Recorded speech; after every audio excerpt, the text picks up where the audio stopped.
You're listening to 5 Things with Lisa Birnbach.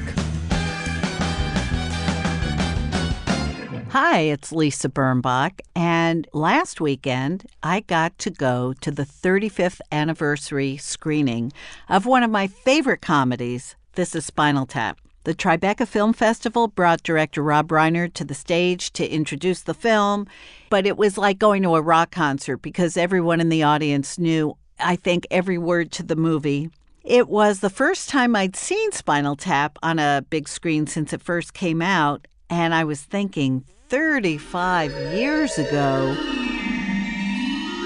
It was a time travel moment. 35 years ago was 1984. I was barely an adult. Ronald Reagan was president. Margaret Thatcher became prime minister that year. Sally Ride was the first woman astronaut who ever went into space. Ron Howard morphed from being an actor in the Happy Days to being a big league director with Splash. Those seem like such ancient and innocent times, don't they? Well, so I'm thinking about that, but first I want to tell you that we have a fantastic show today.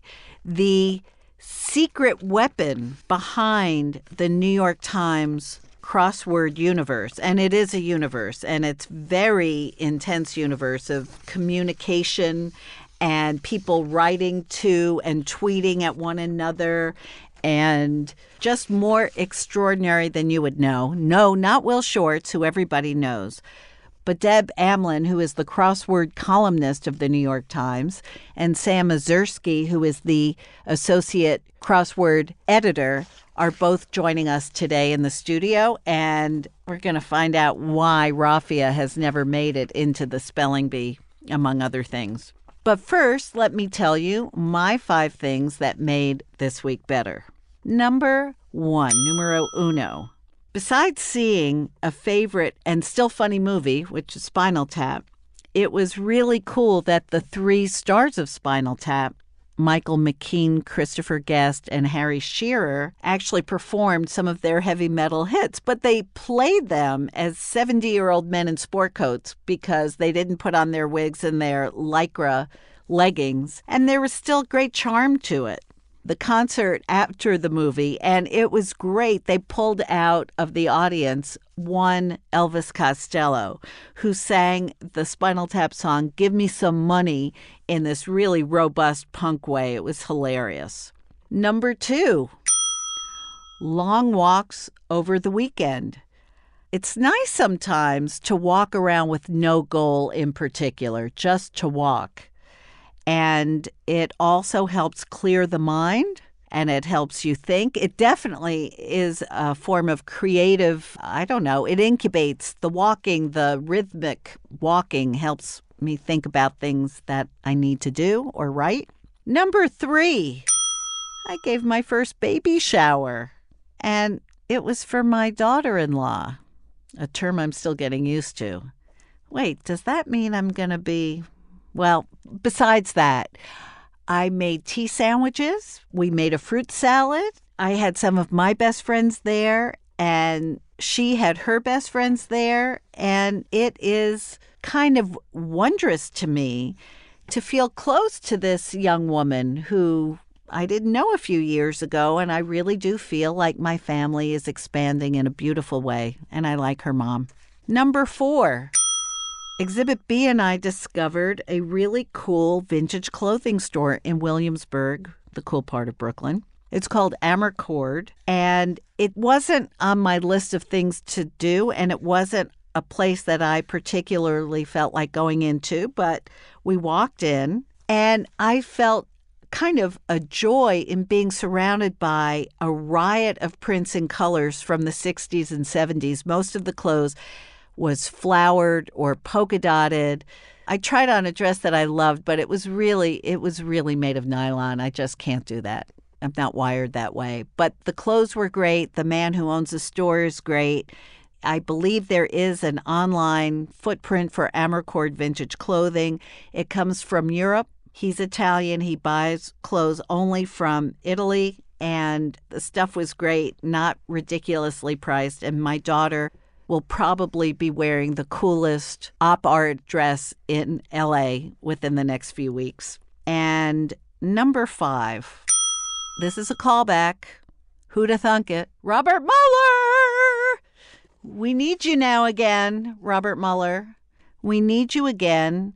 I think you will be subpoenaed. I don't think this is news to you. I think that you will be subpoenaed by Congress, and I think you will show up, and it is going to be an important day. So, Robert Mueller, welcome back to 5 Things with Lisa Birnbach. And now, I can't wait to introduce you to Deb Amlen and Sam Ezersky, and I don't want them to leave. I can't believe they're here. I feel like I have now captive half of the New York Times crossword department in this studio, and I don't want them to leave. I'm going to hold them here until I can get a whole puzzle done all by myself. Who is in the studio, everybody? It's Deb Amlen, the crossword columnist of the New York Times since 2011. Welcome. Welcome. Thank you. It's good to be here. And the Grid Kid himself, the associate puzzle editor of the New York Times, Sam Ezersky. Welcome. Thanks for having me, Lisa. It's good to be here. Look, I feel, Sam, if I may start with you, that I commune with you every single day. I commune with you every single day and didn't know I was writing to you or thinking about you or interacting with you as I do the spelling bee first thing every morning. And the spelling bee puzzle, which you have invented or created or manage or edit. Can You're giving me too much credit. Can people submit letters? Nope. It's all. Dear Sam, L. I'd like to buy a vowel. I'd like to buy a vowel, exactly. The puzzle that you edit, the spelling bee, is a subject of a great deal of thought in my life, which may be a sad commentary, by the way. I'm not saying I'm proud of it. Makes 2 of us. Meg Wolitzer, when she was here, had it as one of her 5 favorite things. And of course, it had already been one of mine. But Meg Wolitzer, woo! Wow, but she does it differently from the way I do it. She only wants to find a pangram. That's all she wants to do. And she only does it in the magazine on Sundays. I want to get to genius every single day. That's 7 days a week. Wow. And I do it on my phone 7 days a week. And actually, I think I've become, OCD or something, because my day cannot proceed until I've done the spelling bee in the morning. It's terrible what's happened to me. Do you do it in bursts, or do you just try and go as far as you possibly can in one sitting, and hopefully that's genius? I try to do it to genius first thing in the morning in one. Wow. Now, if I don't get to genius because you're so tricky or you're so strict, you don't accept a word, I won't get into it. It's okay. I know it's coming. We were talking about this before. Yeah. We beat Sam up about this. Well, I have no skin in the game, but there's a word I keep finding, raffia, which is a straw, which is woven into bags and hats and stuff, and it never has seen the light of day. That may change. We don't want to give anything away. It will change. I just added it in. That was it's a big consultation of dictionaries, newspapers, just how often I see it come up on the internet. And we have just such a large solving base. I mean, there are peoples whose vocab ranges, are all over the place. And, I wasn't quite sure about raffia. I left it off until Twitter yelled at me. It wasn't just me? No. Oh, that makes me feel better. There are a bunch of people, so that's why... It's the entire internet. Oh, the entire internet. Yeah. So that's why nothing. Raffia will be in Spelling Bee moving forward. The next time you see that AIRF all together in the Spelling Bee, you will enter it, and it will be correct. I promise you. I'm so excited. I got your back. Now, I think it's important to say that Sam does not always cave like that. I'm shocked that he's caving, and I'm shocked that we're calling it caving. Raffia was reasonable. I also got on his case about that. I've wrapped gifts with raffia ribbon and stuff like that. Since before you went to UVA. Probably. Since before he was born. Yeah, possibly. And, so we occasionally talk about things like what words should be. And I try not to be, because Sam gets a lot of feedback from it on Twitter. And I use feedback in the loosest sense of the word. Yeah. But That's the nicest about it, though. well, I try. I have to work with him, so I'm trying to be nice about it, because I also know that he gets a lot of stuff slung at him for that, and he also edits Letterboxd, which is the new game. Oh, we got to talk about that. Well, oh my gosh, you're a letterbox player too, huh? Of course. Excellent. Of course. Listen, let me tell you something. I started this podcast for one reason. That reason was, well, for two reasons. I was feeling kind of gloomy since 2016. We won't go into why. No. And I just needed to remind myself of things that made me happier, that made me optimistic. And then people wanted to share their 5 things also. And it became a really great conversation. That's wonderful. But the whole world of your New York Times puzzles has been, I have to say, a life changer for me. Number 1, it's a distraction. Number 2, I get to tell myself that every moment I spend solving one of your puzzles is a moment I'm making my brain healthier and better and more plastic, and not a moment that I should be doing my taxes, giving blood, or reading a book. It still feels productive. It feels productive. Yeah. Number 2, 3, 4. Feel free to skip a few. I have. It's an escape. It's a delightful pastime. It is a kind of communication with the two of you. Sure. I read your... Well, I should say that I am not the editor of the puzzle. I understand. I am the columnist and the editor of all of the stuff around the puzzle. Our motto at Wordplay is, we're here to help you solve. Right. And we're the only newspaper crossword that does that. As if I would play another newspaper's crossword. It's so nice to know that you're faithful. I am. I'm a loyal New York Times puzzle person. Well, thank you for that. This is wonderful to hear. Yeah, and it really Deb, we is. are just all pawns in your game here. Oh, you leading the word. You leading all our wordplay readers and solvers. But it's really, like you said, you needed something to pick you up and make you feel happy again. And I have to say that one of the things I realized a few years ago, because I've been doing this now for almost a decade, is that a lot of people are intimidated by the New York Times crossword puzzle. They see it as like sitting down to take the SATs. And without getting anything back. Right. No money and no college admission letter. Exactly. I know. No thick envelope, right? Nothing. Do they still do that? No. Oh, okay. So that's right. I think my son got an email. Exactly. But we wanted to lower that fear barrier. We wanted to lower it to the point where people could feel they could jump over it. And what I tell people is you can learn to solve this, and we break each puzzle down. For every puzzle, there's a wordplay column, which is really a humor column disguised as a crossword column, because I'm a humor writer by trade. And I also think that when you're laughing, your mind is a lot more open to learning. I agree with everything you've said. I'm just so happy. I want to lock the door and never let you guys out. I have to say, Deb, I read your column even if I finished the puzzle without it, because it's so fun. You. And you're definitely, you've taken an approach of, come on, this is fun. And come on, and you also tell people to tuck away facts for later. Yes. And also make people feel like you're on their side by saying, look, I didn't know this either. I had to look it up, although that doesn't happen very often. Well, you seem to know I almost everything. Well, in reality, I'm not very smart. And I think that one of the reasons why wordplay has taken off is because it was a really big relief to people to find out that there was somebody who does this quite often and really didn't know what she was doing and makes mistakes. And it's okay to make mistakes because that's how you learn. And then people wrote to me and said, "My God, this is revolutionary. I didn't know it was okay to make a mistake." And I said, "Of course it is. That's what the eraser is for. Right. That's what the backspace key is for."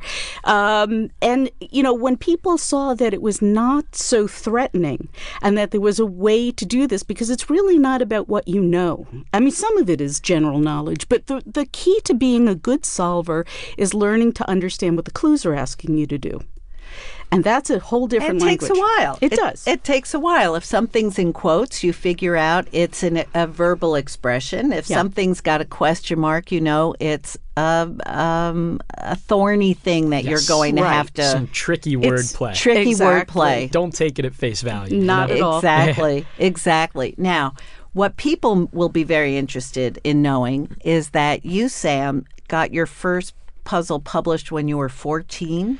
I was 16, and my first puzzle was published in the Los Angeles Times. And not my weekly reader. But then a few months after that, I had my first. It was actually a collaboration with a mentor. My first puzzle in the New York Times when I was 17 was a Saturday. Wow. I like making the tough ones. And I just want to jump in and say that not only was Sam fairly young when he did it, but eventually when it was time to graduate college, and I hope this is okay with you, Sam. Sam is a mechanical engineering major. He graduated from the University of Virginia, very good school, Wahoo. Wahoo. And he turned down a job at Boeing to do what he's doing. And your parents Dead. think... Dead. Both of them are dead. Yeah. Well, yeah, that's what happens. They say, "Could you stop playing these stupid puzzles?" And look at where you are now, right here with us. I think, my parents are both just like, you follow your dreams. And, it sounds so cheesy to say that, I just want to play around with crossword puzzles. That's my dream. But, really, it is. I have so much fun doing them. I joke that I have a terrible work-life balance because when I go home, I just go make more puzzles. You do? Yeah. But then again, look, your brain is never going to get old and saggy. It's always going to be plastic and pert. And cute. And you're at the New York Times. You're at the pinnacle. Oh, yeah.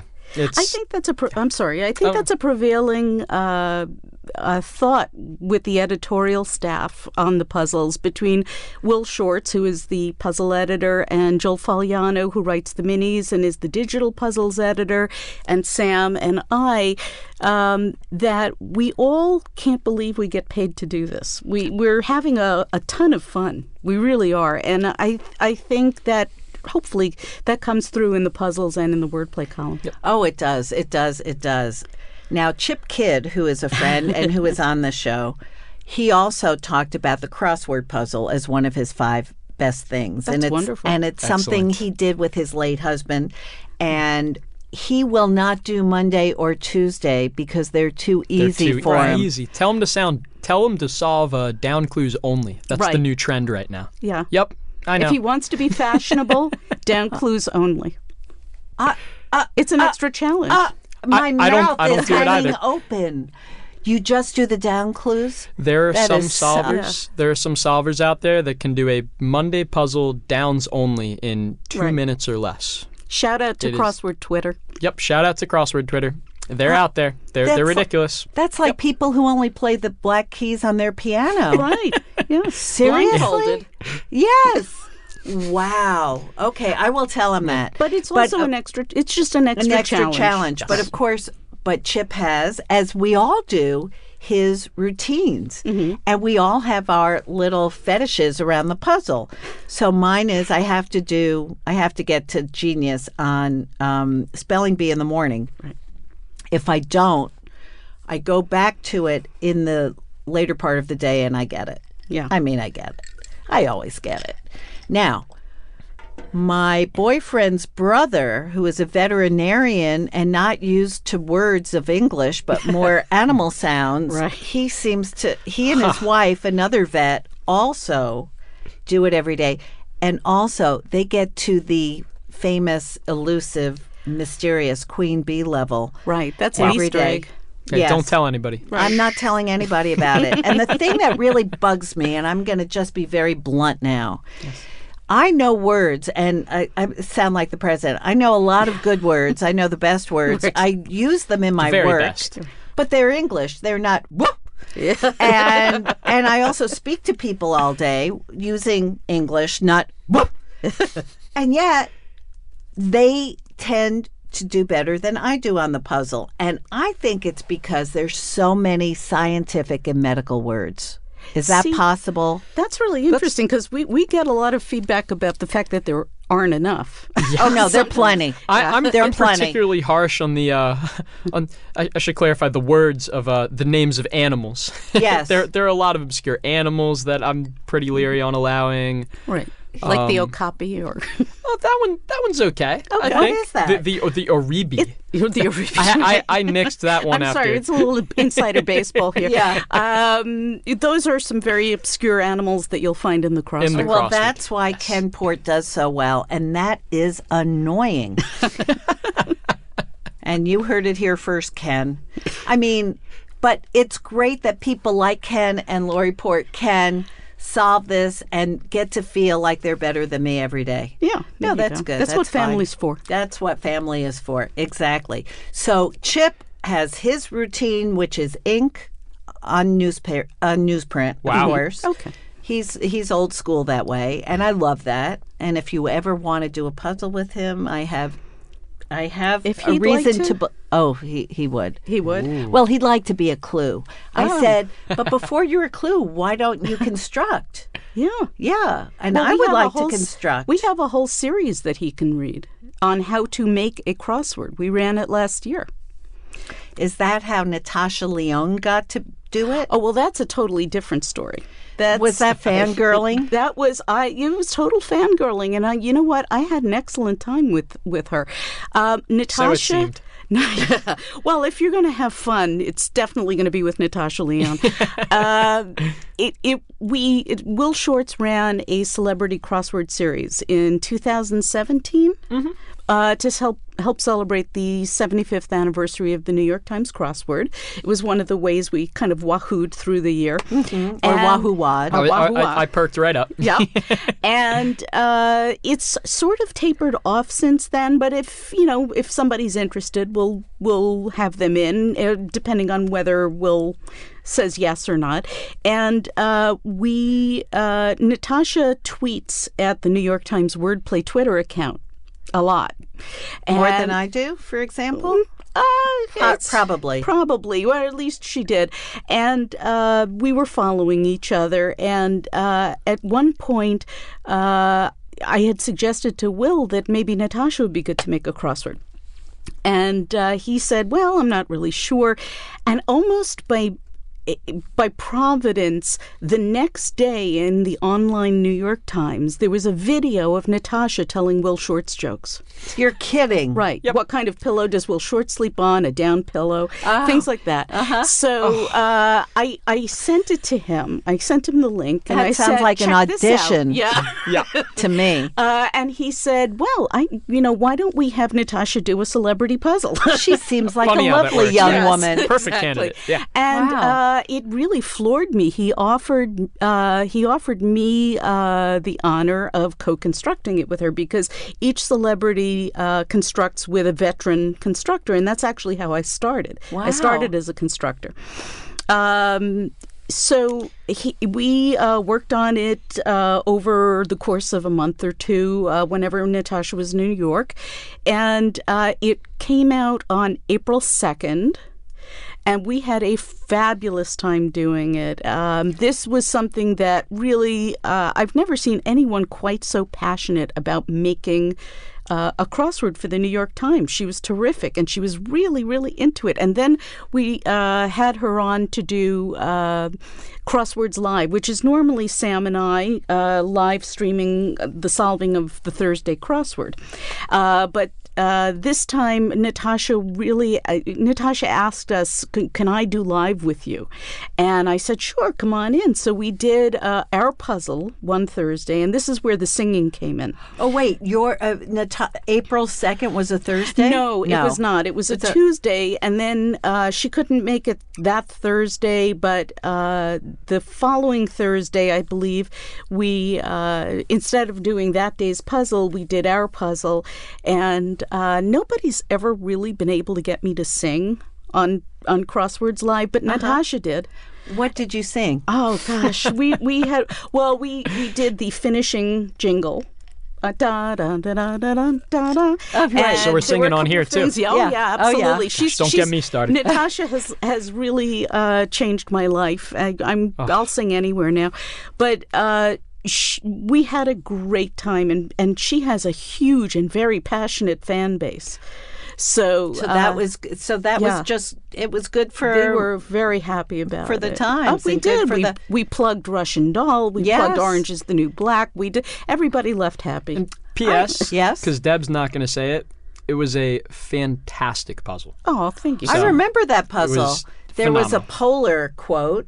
Amy Polar Poehler, clue. Polar vortex of Polar funniness. Yep. Vortex of funniness. Yeah. There were a lot of reasons why those clues were in there. First of all, Amy Poehler is one of the co-creators with Natasha of Russian Doll, and a good friend of Natasha's. They've been friends for a long time, so she wanted her in there. It seemed like a very personal puzzle. I think you could just hear Deb and Natasha saying the clues. I really we tried to preserve that voice too on the editing side. Oh, thank you. And I think that's true for most of the celebrity crossword puzzles, because the important thing is that their voice should come out. Now, it's also nice to hear about you and Natasha, because when some people think of the New York Times crossword puzzle, they think of Will Shortz, they think of the documentary about the crossword puzzle, Wordplay, which had Bill Clinton and it had Jon Stewart, but it was kind of male heavy, wasn't it? It was. Yeah. It was. But, that was a while ago, and things have changed a lot. There are all sorts of venues for women constructors now. We've got the Incubator, which has come out. There are some indie venues that are great for women, the ABCX crossword, and we've had a lot more women sending crosswords into the New York Times lately, which is nice. We would love it's good to add more as a variety. woman, it's really nice to see. I like having a crossword that I can solve, and it makes me feel seen. Well, that's really interesting. I have to think about that. I have to say that when you talk about construction, I get a little nervous because my strength is in language, and the construction seems like it's a lot about math. There is a lot. Sam's going to deny that, but he's a math brain anyway. Right. I mean, there are so many different backgrounds.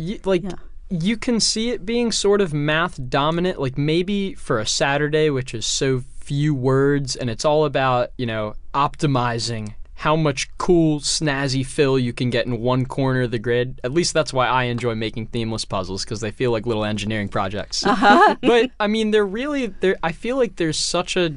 I feel like, the background of people that are making puzzles is just diversifying more and more. We get a lot of musical theater, math. But you know what? I want to just sort of, reduce your fear barrier a little bit, too. I come at it from a writer's standpoint, too. I think that you don't have to do every part of constructing a puzzle alone. You're not alone. In fact, Sam helped me a little bit with the gridding for my Natasha puzzle, because I happen to be very strong with theme development and clue writing, not so much with grid design. So, because to me, I don't see where the black squares need to be put. I mean, I do and I don't. So that's a place where I can use a little help. And I think it's important, for people who aspire to make puzzles to know that you don't have to be infallible to solve them, and you don't have to be infallible to make them. My youngest child, as listeners know, I refer to my offspring as my exhibits. Exhibit C helped me solve a Sunday puzzle wherein the left side of the grid was answers going forward, and the right side were answers going backwards. She cracked that, and as soon as she did, it became easy. It became much easier. We love throwing you for those curveballs. Right. Yeah. And that's what we call the aha moment. Yes, there are those aha moments that are fantastic. Of all the celebrity fans you have, and because it's so easy to reach you on social media, who is the strangest person you ever heard from as a fan or someone asking you to rethink a word or a clue or an answer? God, that's hard to...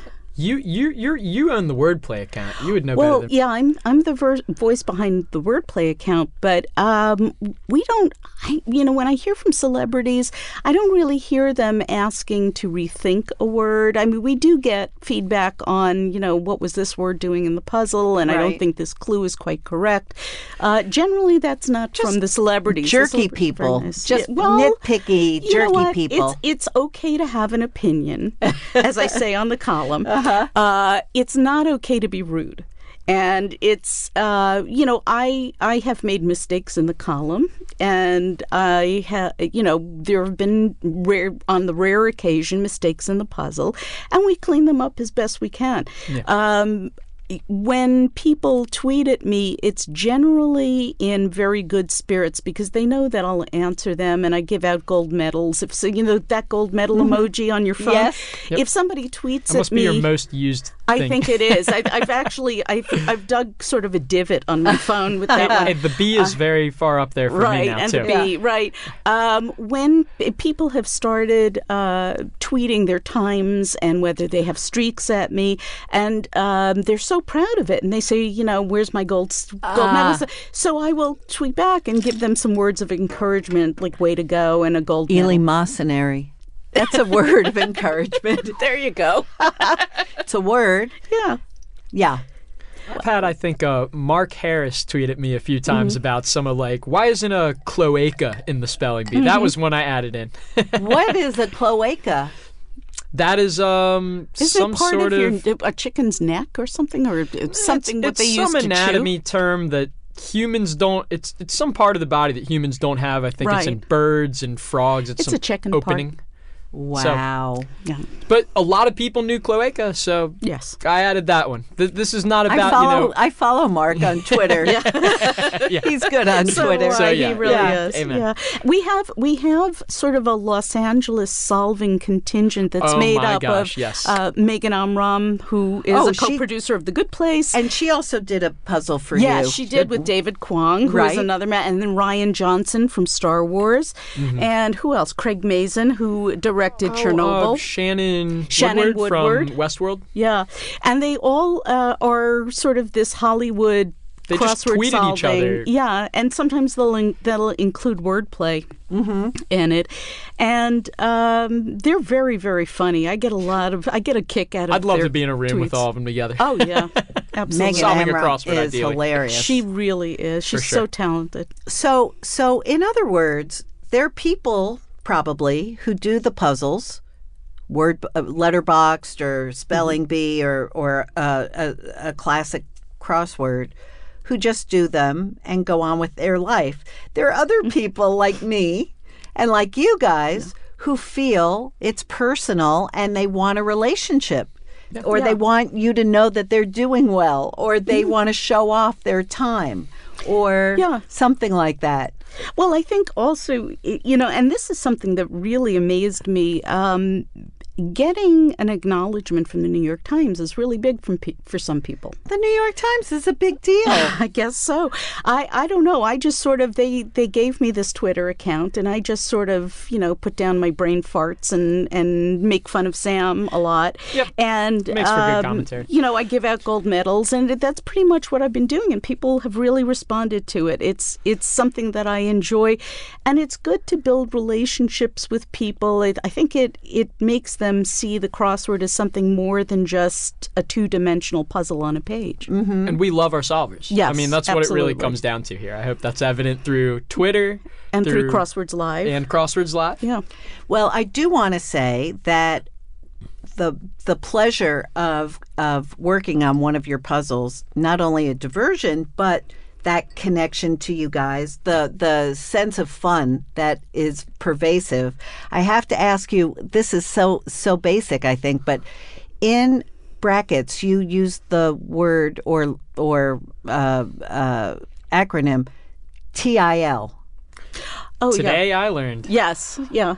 Oh, We use that one a lot because we learn a lot. Right. Oh, That I use TIL on the column, which took a lot of work to get past the copy desk, because the New York Times copy desk does not know much from TIL. So I said, of course, all my readers know about that. And they were like, okay. But I wanted to show them that I was hip and down with the kids.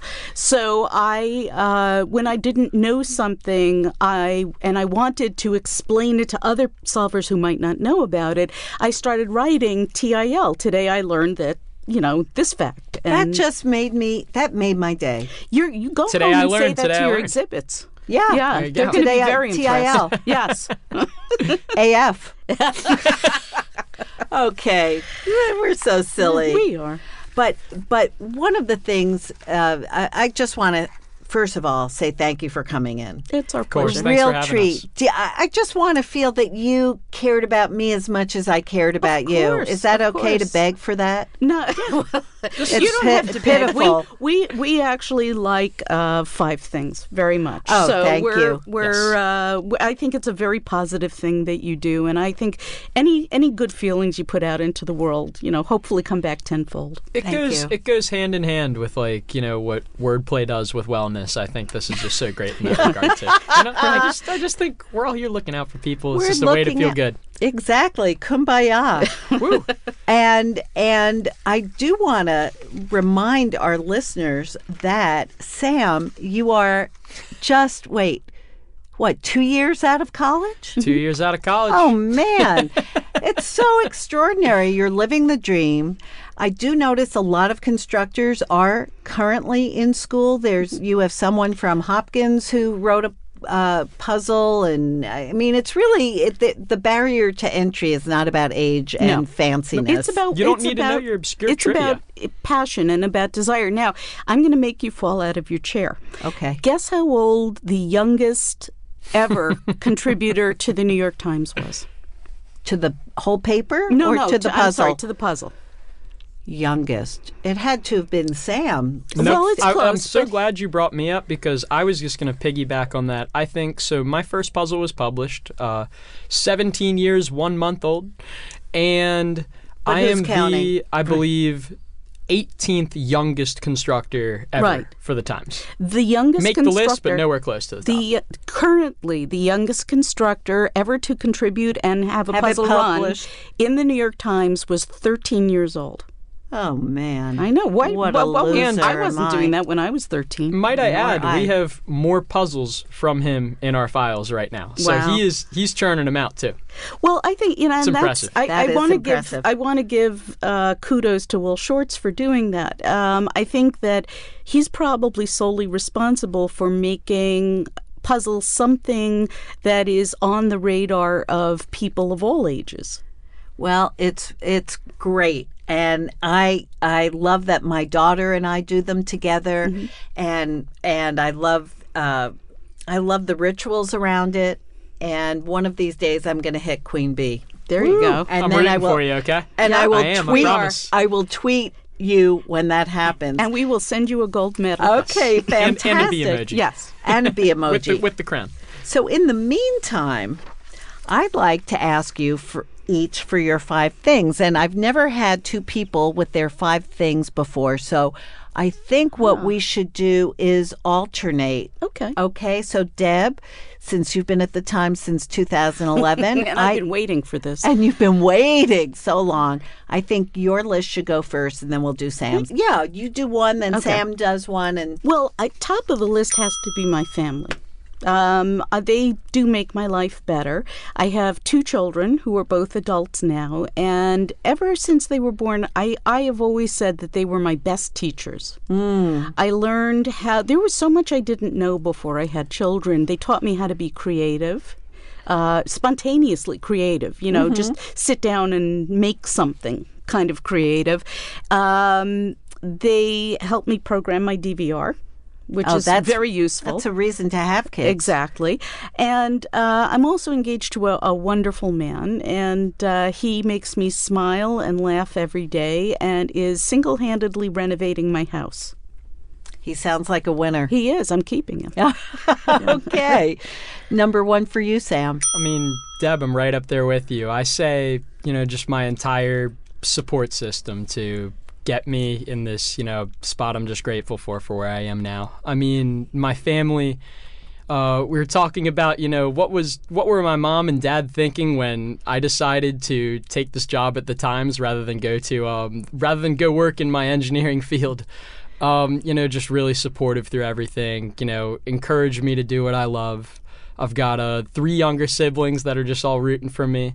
I've got a wonderful network of friends all across the country, and some of whom I could just trust with my life. And really just anybody along the way that's just offered me, guidance, praise, so that I can just be passionate about, the learning process every step of the way and just continue to move forward on my path. TIL. There you go. TIL. AF. Exactly. Number 2. Number 2, food. Food is very important to me, and my readers know that. The food entries in a puzzle tend to pop out at me. I pretty much eat anything. I'm not a very picky eater. The only things I don't eat are liver, cottage cheese, anything with the head on it, because I don't like my food looking at me. And I think that French fries were made to be a ketchup delivery system. Very good. By the way, cottage cheese was one of my favorite things. Is it? You can have my cottage cheese. Yeah, if That's only. okay. Yeah. Okay, Sam, number 2. My second one, almost goes without saying with everything else we've discussed thus far, but it's my puzzles. Puzzles are my world. I mean, I talk about my unhealthy work-life balance. Just so you know, Lisa, checking tomorrow's spelling bee is the very last thing I do each night before I fall asleep. I am lying in my bed on my iPhone, looking at the lineup one last time in case something catches my eye. And Sam, can't help it. In a link of synchronicity, the last thing I do before I go to sleep is see if perhaps by some mistake or fluke tomorrow's spelling bee is up. So we're thinking about the same thing. Yes. Isn't it maddening that it doesn't come out till 3 a.m.? It's 3? I think 3 it a.m.? is. It's 3 a.m. So if you stay up till like midnight, you're still not going to see a new one. Exactly. I can do the puzzle, but I cannot do the spelling bee. We space them out. Yeah. So just puzzles. I mean, the spelling bee, I'm making, crosswords all the time still. When I'm on, like a longish subway ride, I'll just pull out my phone. I've got a little grid making app, and I'll just, whatever comes to mind, I'll start stitching together, whether you can use it in the New York Times crossword or not. And as Deb knows all too well, I'm very insufferable. My word brain at this point can just instantly count the number of letters in any given word or phrase I see or say, regardless of whether I want to turn it on or off. I can confirm that is 15 letters. Yes. Wow. And 15 is significant because there are 15 columns. A weekday grid is usually 15 columns wide, so 15 is significant to constructors. And Sam, it's almost like a tick. Sam can spot anything that is 15 letters long. Wow. That's like perfect pitch for a puzzle maker, I guess. It really is. Number 3. Well, as a writer, I would have to say other people's life stories. I love when people tell me their stories because it's... You mean strangers or people you know? Anybody. Even on Wordplay, one of the ways I built up an audience was I was very open with people. They know about my fiance, they know about my kids, they know about my dog, they know about my house, and they know about things I've done in the past. And usually I can turn it into a humorous story if I'm very lucky. But I also love, and what people tend to do was tell me their stories back in the comments, because we have a very lively commenting section. I think that when people trust you with their stories, it's almost sacred. I think that is something people offer you. It's like a piece of themselves. And I'm honored that they extend that trust to me. And are you one of those people who strangers do tend to Oh, yes. confess to?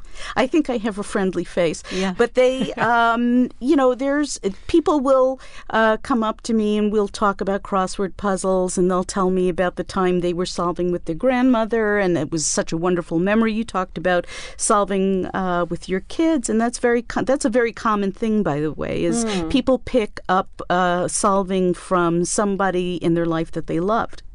And so solving tends to be a warm, fuzzy thing to a lot of people. That is so cool. Yeah. That is so cool. Sam, number 3? My number 3 is, I thought about this one exactly how I wanted to present it. I think it's my headphones, because I will not go anywhere without my headphones. I can't be anywhere without my music at any given time. What headphones do you use? I've got some red Klipsch earbuds that I've probably had for a few years now. My dad got them for me, and I have misplaced them so many times, including once I left them behind in L.A. While on vacation, and they still found a way back to me. Wow. Which is odd, because that never happens. They're bright red, Lisa, so it's very odd that he keeps losing them. Well, but maybe that's okay. how. Maybe that's I just how I lost a find purple them. wallet, so yeah, very sad. But it's because you like to listen to music while you're constructing. Just in general, I'm just very passionate about music. I have a piano, just an electric keyboard that I just doodle around on sometimes, I like all sorts of stuff. My dad grew me up on classic rock. I'm a big Pink Floyd fan, but I love listening to They Might Be Giants or Nas or Kendrick Lamar, just all over the place. My playlists are pretty... Can't satisfy anybody except for myself because they're so diverse. But I need my music in my life, and my headphones make them portable. So, excellent. Number 4, Deb? I'd have to say my job. I really, it took me a long time. It sounds terrible. It's horrible. I can't stand it. It took me a long time to find my passion. This was not something that happened to me early in life. This is sort of a second act for me. Is that right? Yeah, and there were a lot of things that happened to bring me to this point, and some of them were good, some of them were bad, but I wouldn't trade any of them because I landed in a place that makes me so incredibly happy. I get to open my laptop and write every day for the New York Times, which is a big privilege. It's a big privilege. And not only that, but I get to make, or at least try to make people laugh and think and hopefully broaden their horizons. And even better, I get to work with some of the smartest and funnest people in journalism. It's really a cool thing. Yeah, it sounds remarkable. Sam, number 4. My 4th thing is just the overarching sports that are in my life. I'm just a huge, insufferable sports junkie. Confirmed. Yep, I am. We always talk about when we do Crosswords Live that the sports ones are my gimmies. Yes. My Twitter is, intended primarily for all the puzzle stuff I tweet out, but when it's not puzzles, I'm just going to be retweeting, mashing the retweet button on some Baltimore Ravens update. I'm originally from Baltimore, so I'm a big Ravens fan, big Orioles fan. I like the Knicks for basketball. Went to UVA. Huge. Seems like UVA just fan. won. They most certainly did, and everybody that followed me on the internet knew that I was going to go ballistic. Yep. Typing out in all caps, mashing whatever I could that's because why you I look was so happy. So excited. Yes. Oh, you're still in the afterglow I of am. the championships. I am. I found myself watching highlight videos just yesterday. I'm really, really bad. It's a gift. He's reliving it. It's a gift that keeps on giving. Yes, that it victory. really is. Yeah. It really is. So. Yeah, cool. Deb, number 5. Okay. Last one, I guess it's so hard to limit them to 5, by the way. It is. It really is. But I bought myself a birthday present this year because I sit for a living. And when I say sit, I sit for like 8 hours a day writing and tapping on a keyboard. So I felt myself, at this point in my life, I could feel myself dissolving into jelly. And, before they had to carry me around in a bucket, I thought it would be nice to sort of preserve what I still had and keep my strength. So I bought myself, I joined a gym and I bought myself a year of personal training. Wow. Because after this many years on the planet, the one thing I know about myself is that I'm not going to work out unless I have to. And I'm also not going to work out unless someone makes me. Mm-hmm. And unless they're bigger and stronger than I am and they scare me. Uh-huh. So I bought myself a year of personal training, and I have been lifting kettlebells and doing things that I never thought I would do before. And they tell me I'm increasing my lean muscle mass. I don't know what that means, but it sounds good. It sounds good. Yeah. And decreasing my BMI, which is also good. Yeah. And I just do what they tell me. And so far, what I've realized is that the endorphins you get after a good workout are better than any drugs in the world, officer. I mean, it's incredible. I sleep better, I eat better, and but that hit of the endorphins that get released in your brain afterward, it's sort of like actually it's on par with solving a puzzle and that aha moment. That aha moment, yeah. And actually, my mom's doctor just told us that weight-bearing exercise and aerobics are now considered to be more effective in stalling or arresting mental decline than even medication at this point. Yeah. So it's so between the puzzles and the kettlebells, we're good to go. You're going to be immortal. I just have to cut down on the eating, the food. And Sam, you're 5th. Last one. This was the hardest to come up with because there were so many to choose from, as Deb said. I've got to go with my GPS, and that sounds so weird, and it's not something I would have said even 2 years ago until I moved up north from D.C. When I first moved to Manhattan, and I lived in the Upper East, so it was really nice to just be able to be within walking distance of Central Park, I'd just find myself on a lazy Saturday morning, Saturday afternoon, and just wanting to just explore the world around me. Just heading out with just my phone and my wallet, whatever I was wearing. And your grid. And yeah, that's and always there. Letters. And my headphones. And my headphones, right. They go everywhere. And just walking over towards Central Park, but no real destination in mind. Just these aimless walks were just so therapeutic, however long, and they continue to this day. Sometimes I'll just walk all the way downtown. Sometimes could even cross over into Brooklyn, and my GPS and my subway map would just get me back to where I needed to go. And I've just weirdly found myself just opening up my GPS sometimes and just re-examining the layout of Manhattan, for instance, just wanting to know more about what the city has to offer, and even checking out other major cities that I've never even been to before. It's the weirdest thing, and I can't say why I'm so fascinated by it other than the fact that, well, it's an interlocking grid. So it seems to, I guess it makes sense. One day when you have a lot of time, you should read The Power Broker. Power Broker. Which is a biography that Robert Caro wrote about Robert Moses, who designed a lot of New York City. And it's fascinating to know what he had to be sacrificed in order to build this or that. There you go. There you go. Well, I have to say, I have had an idiotic grin on my face since I met the two of you, since you walked in.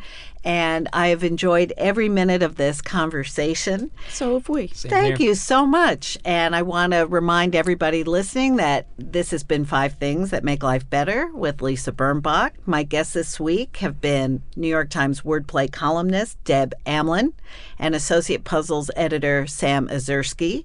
You can follow them on Twitter at The Grid Kid. That's me. Right. And at Wordplay. Yes, the Twitter where I lay down the most nonsense is at NY Times Wordplay, all one word. And that's how we first connected. Yes. You can subscribe to this podcast on Apple Podcasts, Spotify, Stitcher, Google Play Music, and YouTube. And if you enjoyed the show, please subscribe. Until next week, stay cool and act natural. Bye-bye. That was 5 Things with Lisa Birnbach. New episodes every Friday, if she remembers.